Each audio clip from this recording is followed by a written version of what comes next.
Halo, salam damai bagi kita semua. Pada hari ini, kami akan menyampaikan tentang metafora. Wallace Stevens menggunakan metafora untuk menggambarkan metafora. Kita tidak pernah bisa menggambarkan dunia secara langsung. Jadi dalam arti, semua bahasa adalah metafora. Itu menunjuk pada sesuatu di luar dirinya sendiri. Namun beberapa metafora melarikan diri lebih jauh dari kenyataan daripada yang lain. Atau dengan kata lain, beberapa komunikasi lebih langsung daripada yang lain. Kurang langsung, lebih metaforis. Itu tidak berarti bahwa metafora tidak dapat menyampaikan makna. Ini sangat baik dalam menyampaikan banyak makna atau makna yang ambigu. Metafora yang baik bisa bernilai ribuan kata dan beberapa gambar.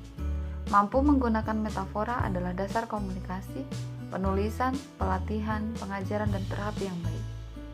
Kata metafora berasal dari kata Yunani yang berarti untuk melampaui. Metafora membawa Anda melampaui suatu makna dan membuka pikiran Anda untuk membuat banyak kemungkinan makna. Dalam NLP, metafora mencakup kiasan, cerita, perbandingan, perumpamaan.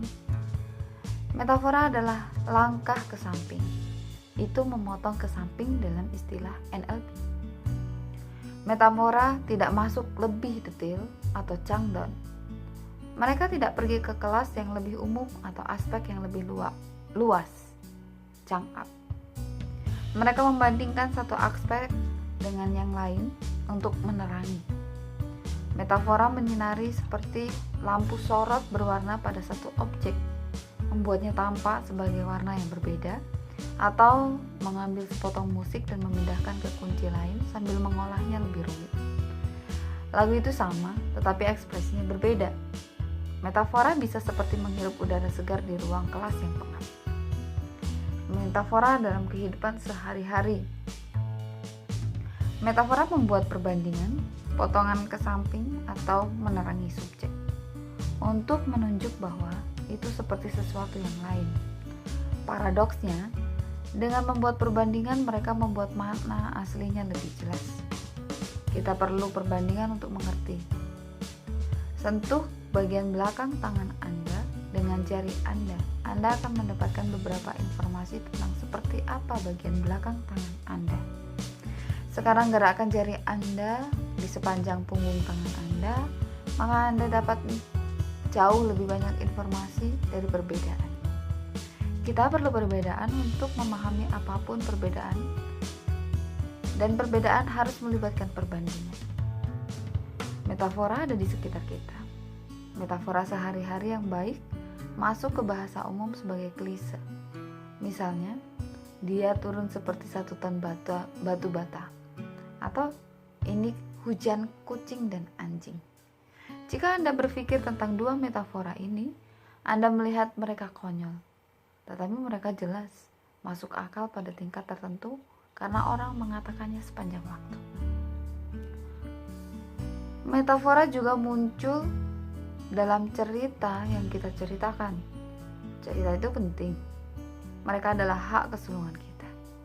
Dalam masyarakat pre-literate, penyimpanan adalah bagaimana kebijaksanaan, ilmu pengetahuan, hukum, ide-ide politik, dan ekonomi diteruskan. Dalam sebuah bisnis perusahaan, itu didirikan bagaimana sampai di tempat seperti sekarang ini.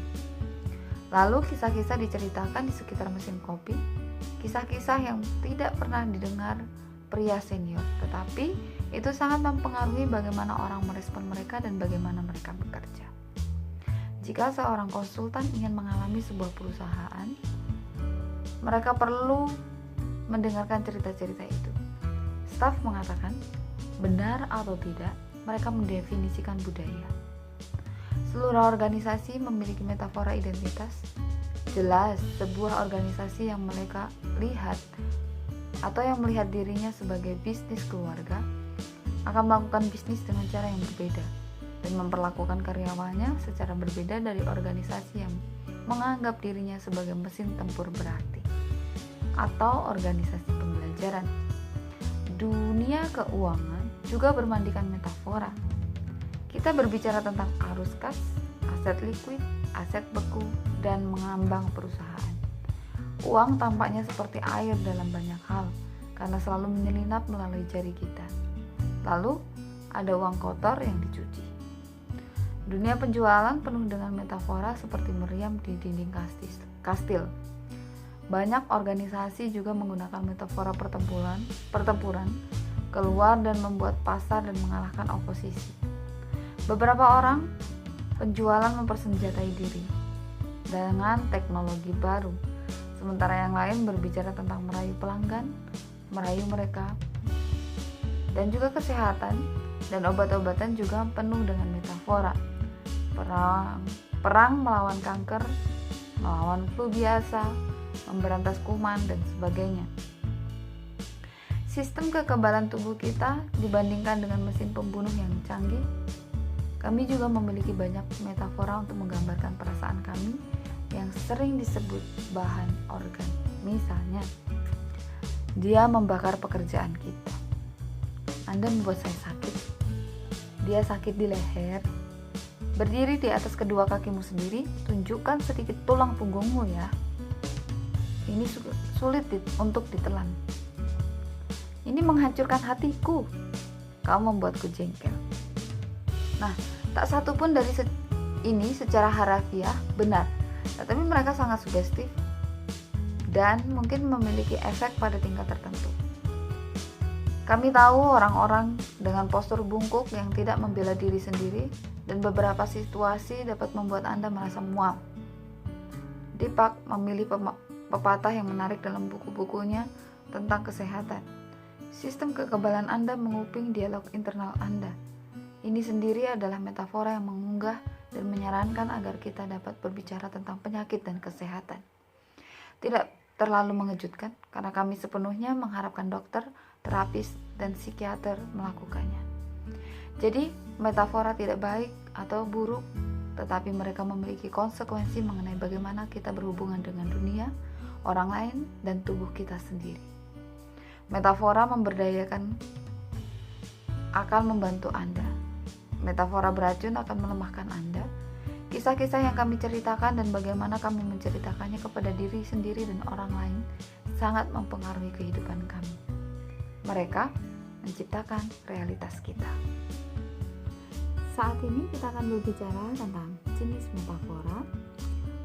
Ada beberapa jenis metafora dan satu metafora untuk dapat masuk ke dalam lebih dari satu kategori. Semua berguna untuk komunikasi yang baik dan pelatih guru, dan guru yang baik harus dapat menggunakannya semua. Yang pertama, jenis metafora yaitu perbandingan atau analogi. Ini adalah tipe metafora yang paling sederhana.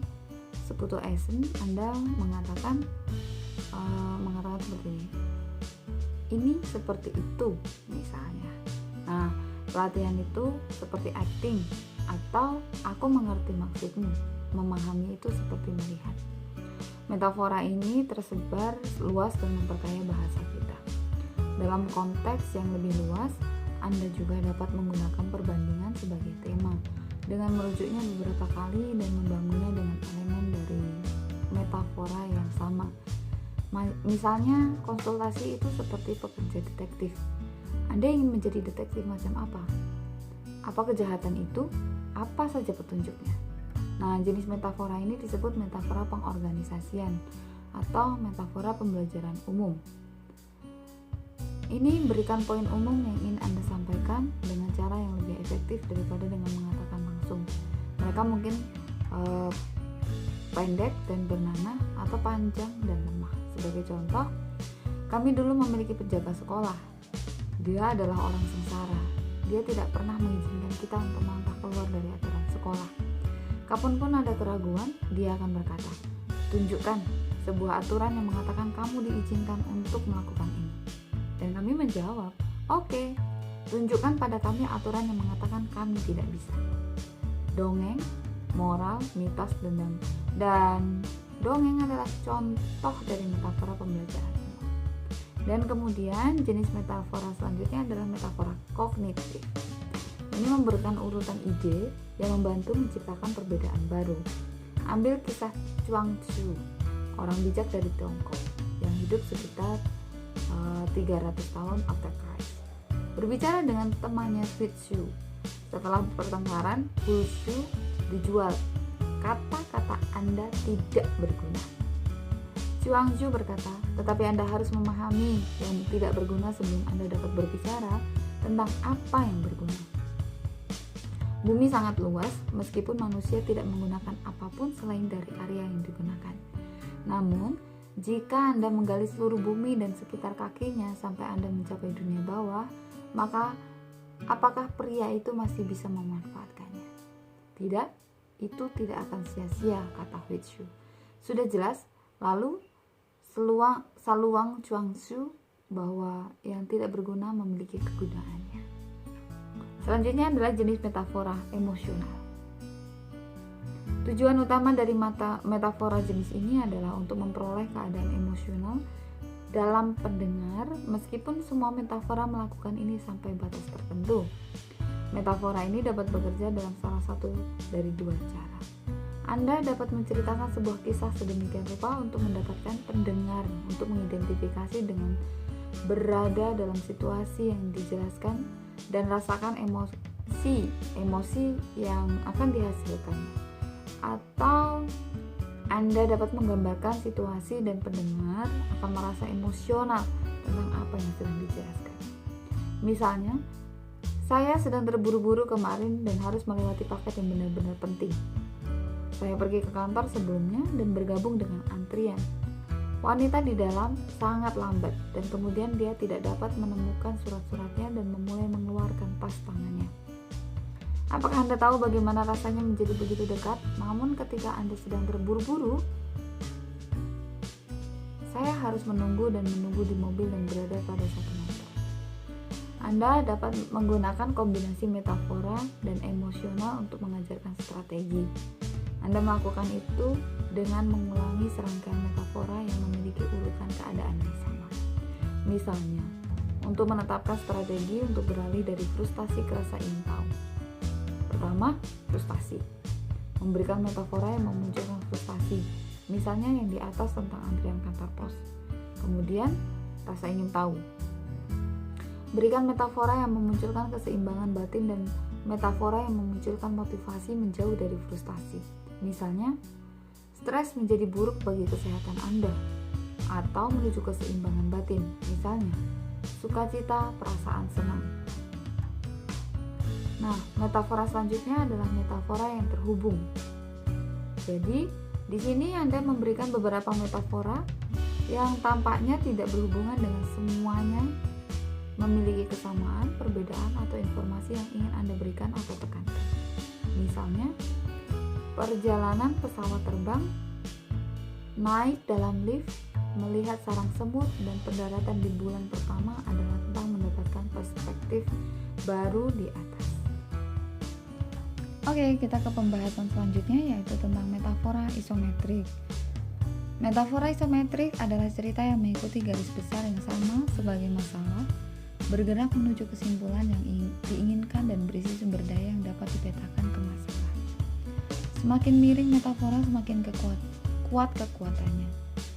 Metafora semacam ini selalu diarahkan pada semacam hasil dan sebagian besar digunakan dalam konseling, terapi, atau pelatihan. Milton Erickson akan membangun metafora isometrik dan memberitahu mereka pada kliennya saat mereka sedang kesulitan. Klien akan menemukan sumber daya yang mereka butuhkan dalam cerita, dan untuk memulai menyelesaikan masalah mereka seringkali tidak membuat hubungan antara cerita dan masalah. Untuk membuat metafora isometrik, caranya diantaranya salah satunya mengidentifikasi masalah keadaan saat ini. Perhatikan orang-orang yang hadir, apa konteksnya dan tempatnya, atau perbedaan atau benda penting apapun. Perhatikan submodalitas penting yang menggambarkan orang atau objek. Perhatikan apa yang terjadi dalam situasi masalah. Yang kedua, identifikasi keadaan yang diinginkan. Perhatikan orang-orang yang hadir juga, konteks dan tempat atau benda penting. Perhatikan submodalitas penting yang menggambarkan orang atau objek. Perhatikan apa yang terjadi dan apa situasi yang diinginkan. Ketiga, apa hubungan penting antara unsur-unsur sejarah? Dalam metafora isometrik, Anda dapat mengubah semua elemen selama Anda mempertahankan hubungan kunci antara elemen-elemen penting. Rasanya seperti mentransposisi atau mentransposisi musik ke tombol lain. Dan yang keempat, potongan miring dari situasi masalah. Apa yang diingatkan oleh situasi ini? Ubah konteksnya. Ganti orang dan objek yang signifikan dengan orang dan objek yang berbeda. Simpan submodalitas signifikan dalam cerita. Rancang alur cerita membawa Anda dari masa kini ke keadaan yang diinginkan. Jadikan alur cerita paralel dengan hubungan asli antara elemen-elemen state tile. Saat ini, state yang diinginkan. Terkadang lebih mudah untuk bekerja mundur dari keadaan yang diinginkan. Lalu langkah apa yang diperlukan untuk sampai ke sana? Metafora yang efektif harus melibatkan pendengar. Bagaimana Anda bisa membuat metafora yang efektif? Yang pertama, gunakan predikat sensori. Bukan bahasa digital. Anda ingin pendengar melihat, mendengar, dan merasakan cerita dalam pikiran mereka. Anda harus menggunakan sistem representasi pendengar. Selanjutnya, gunakan ketegangan. Pendengar akan ingin tahu apa yang terjadi selanjutnya dan menantikan resolusi yang memuaskan untuk cerita tersebut. Selanjutnya, dorong pendengar untuk mengidentifikasi dengan karakter sehingga mereka dapat diterima oleh cerita. Dan yang terakhir, gunakan lelucon dan humor yang mengatur harapan pendengar dan kemudian tiba-tiba mengubah makna dengan cara yang tidak terduga dan tidak sesuai. 2 cerita. Dalam bukunya Steps to an Ecology of Mind, Gregory Bateson menuliskan tentang orang yang ingin tahu tentang pikiran. Apa itu sebenarnya? Dan apakah komputer akan sepintar manusia? Dia mengetik pertanyaan berikut dalam komputer kontemporer paling kuat yang menempati seluruh lantai departemen universitas. Apakah Anda menghitung bahwa Anda akan pernah berpikir seperti manusia? Mesin itu bergumam ketika mulai menganalisis kebiasaan komputasi sendiri. Akhirnya ia mencetak jawabannya. Pria itu bergegas dengan kegembiraan dan menemukan kata-kata ini, diketik dengan rapi. Itu mengingatkan saya pada sebuah cerita. Berikut ini adalah metafora lain dari tulisan Chuang Tzu, orang bijak Tiongkok. Pemenang dan archer. Seorang perenang yang baik telah memperoleh kemampuannya melalui latihan berulang. Itu berarti dia telah melupakan air. Jika seseorang bisa berenang di bawah air, dia mungkin belum pernah melihat perahu sebelumnya, dan dia masih tahu bagaimana cara menanganinya. Itu karena dia melihat air sebagai tanah yang sangat kering dan menganggap terbalik seperti apa yang dia lakukan pada terbalik kereta. Semua mungkin terbalik dan berbalik pada saat yang sama seperti di depan, dan itu tidak dapat menangkapnya dan mempengaruhi apa yang ada di dalamnya. Jadi kemana dia bisa pergi dan tidak merasa nyaman? Ketika Anda bertaruh untuk ubin di konteks memanah, Anda menembak dengan keterampilan. Ketika Anda bertaruh untuk sabuk mewah, Anda khawatir tentang tujuan Anda. Dan ketika Anda bertaruh untuk emas asli, Anda adalah orang yang gelisah. Keahlian Anda sama dalam ketiga kasus, tetapi karena satu hadiah lebih berarti bagi Anda daripada yang lain, Anda membiarkan pertimbangan luar membebani pikiran Anda. Dia yang terlihat terlalu keras di luar menjadi canggung di dalam.